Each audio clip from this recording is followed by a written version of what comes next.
Assalamualaikum warahmatullahi wabarakatuh. Kami dari kelompok 12 yang beranggotakan saya sendiri Indra Maulana dan Eko Prasetyo. Di sini kami ingin mempresentasikan hasil makalah kami yang berjudul Peradaban Islam pada Masa Dinasti Turki Utsmani. Adapun pembahasan yang akan kami presentasikan yaitu yang pertama, latar belakang berdirinya dinasti Turki Utsmani.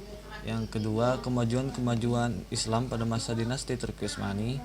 Yang ketiga, dinamika politik pada masa dinasti Turki Utsmani. Dan yang terakhir adalah penyebab runtuhnya dinasti Turki Utsmani. Untuk materi pertama tentang latar belakang berdirinya dinasti Turki Utsmani akan dijelaskan oleh saya sendiri, Indra Maulana.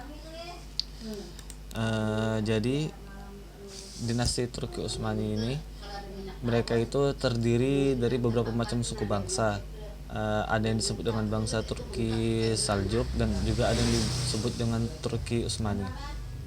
Nah, Turki Saljuk ini ialah merupakan kesultanan pertama yang ada di Turki dan cikal bakal melahirkan Kesultanan Turki Utsmani. Dan raja-raja yang berkuasa merupakan keturunan dari Saljuk. Terus dinasti Seljuk ini didirikan oleh Oghuz Turki. Nah, dia tuh berasal dari Asia Tengah. Dinasti Seljuk ini juga menandakan penguasaan bangsa Turki di Timur Tengah. Terus tuh Turki Utsmani itu ialah kekaisaran lintas benua yang didirikan oleh suku-suku Turki di bawah pimpinan Osman Bey. Nah, Turki Saljuk itu telah berkembang berhasil menguasai Baghdad, tapi sayangnya akhirnya tuh mereka tuh lenyap karena dihancurkan oleh pasukan Mongol. Kemudian timbullah Turki Utsmani yang berhasil berkembang luas dan yang sekarang kita sebut bangsa Turki. Terus untuk materi kedua tentang kemajuan Islam pada masa dinasti Turki Utsmani akan dijelaskan lagi oleh saya sendiri, yaitu Indra Maulana. Adapun kemajuan Islam yang didapat dari dinasti Turki Utsmani yaitu yang pertama, dalam bidang kebudayaannya. Kebudayaan kerajaan Turki ini dia tuh merupakan perpaduan ragam kebudayaan seperti Persia, Bizantium, dan Arab. Dari kebudayaan Persia itu mereka mengambil ajaran-ajaran tentang etika dan tata krama dalam istana raja. Terus yang kedua dalam bidang pemerintahan. Untuk ketertiban di pusat pemerintahan kerajaan Turki Utsmani, mereka itu menetapkan tata laksana atau cara mengurus aparat istana secara operasional. Yaitu dia tuh mengambil dua bagian, yaitu satu bagian yang mengelola masalah-masalah internal istana dan yang kedua adalah bagian yang mengelola masalah-masalah eksternal. Oke, seterusnya adapun kemajuan Islam pada masa dinasti Turki Utsmani, yaitu yang ketiga bidang kemiliteran. Nah, masa kepemimpinan Ertugrul sampai Orkhon ini merupakan masa pembentukan kekuatan militer. Pembaruan dalam tubuh organisasi militer yang dilakukan oleh Orkhon adalah berupa perombakan dalam keanggotaan. Nah, bangsa-bangsa non-Turki itu dimasukkan sebagai anggota. Terus anak-anak Kristen itu diasramakan dan dididik dalam nuansa Islam. Nah, untuk dijadikan prajurit, ternyata program ini berhasil dengan terbentuknya kelompok militer baru yang dapat mengubah kerajaan Utsmani menjadi mesin perang yang paling kuat dan memberi dorongan yang amat besar dalam penaklukan negeri-negeri non-muslim.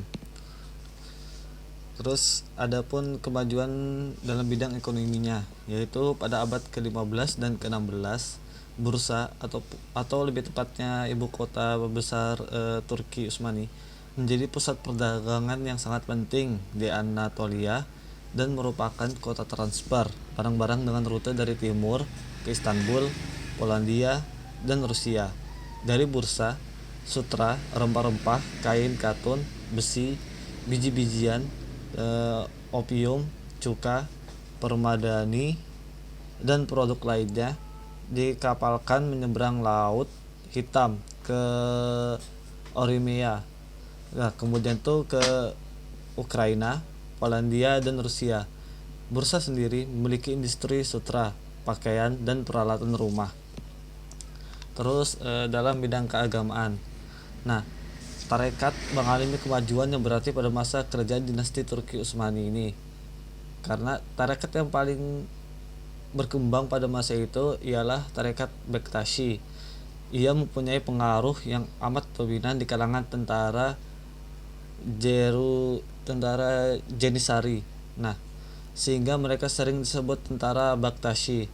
Adapun tarekat Maulawi yaitu tarekat lain yang berkembang pada masa kerajaan itu, terus mendapat dukungan dari para penguasa dan mengimbangi Janissary Bektashi.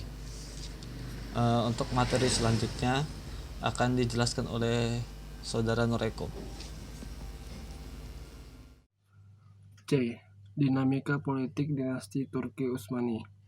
Pada awal pemerintahan Utsmaniyah adalah salah satu di antara pemerintahan terbaik yang pernah memerintahkan masyarakat Islam sejak Khulafaur Rasyidin. Mereka adalah pembela agama yang paling gigih dan penentang kaum kafir. Untuk alasan inilah kekuasaan diperluas melalui berbagai penaklukan yang diberikan Allah kepada mereka dan wakil-wakilnya.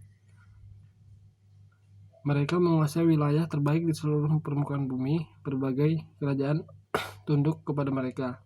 Mereka tidak mengabaikan negerinya, tetapi menjaga wilayah dan perbatasannya. Mereka menegakkan ritual Islam, menghormati pemimpin agama, mendukung pemilihan dua kota suci, Mekah dan Madinah, dan menjunjung tinggi aturan dan prinsip-prinsip keadilan yang menerapkan hukum dan syariat Islam.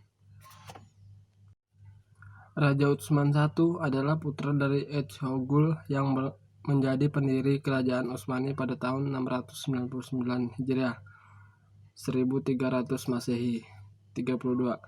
Ia mendapatkan gelar sebagai raja besar di keluargaan Utsman yang kemudian disebut dengan Daulah Islamiyah.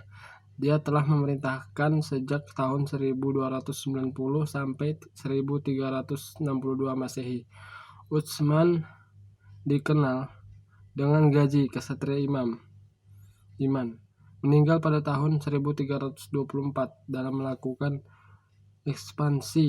Di dalam pemerintahan Raja Utsman memberikan 3 pilihan pada raja kecil seperti masuk Islam, membayar jizyah, atau berperang. Sedangkan pilihan masuk Islam adalah pilihan yang paling banyak dipilih oleh raja-raja tersebut karena membayar jizyah dirasa adalah pilihan yang paling banyak dipilih oleh raja-raja tersebut.